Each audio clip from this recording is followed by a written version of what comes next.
so I think that when people think about the future, they think, well, I need to build this capability and I need to do it as part of either a private chain or a permissioned chain so that I can control the data and I can control the ability to access and participate in the system. And let's be real, to also hold some of our edge because you don't want to be disintermediated.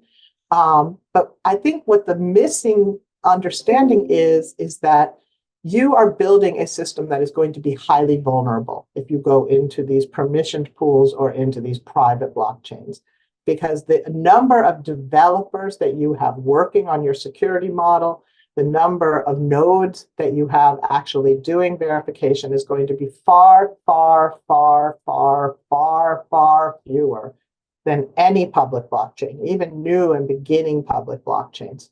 And those public blockchains are going to have higher levels of security than any private offering being built by anyone in the industry, simply because there's thousands upon thousands of developers that are constantly testing the security of these protocols, right? So I think that there's a fundamental misunderstanding that private somehow equals safer.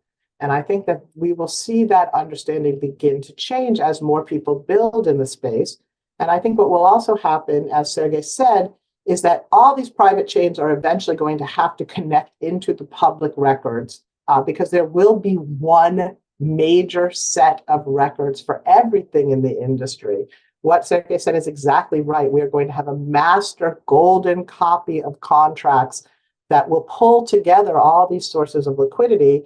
And competing in a private chain is going to result, as I think Sergey pointed out, the liquidity of private chains is going to shrink and shrink and shrink as people begin to understand that these public chains offer better optionalities and better security, and they actually reward you for participating in their ecosystem. So simply building the network and trying to control it, that was almost an interim phase. We're moving into a phase where those networks are going to be publicly shared and hold the records for everyone. It may take us a few years to get there. There may be a transition path where we start with a lot of private chains and we start with public permissioned side chains.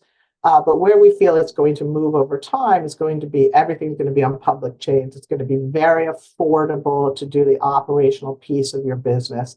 And that's going to be a benefit to all of us. So that's kind of where we see the world headed.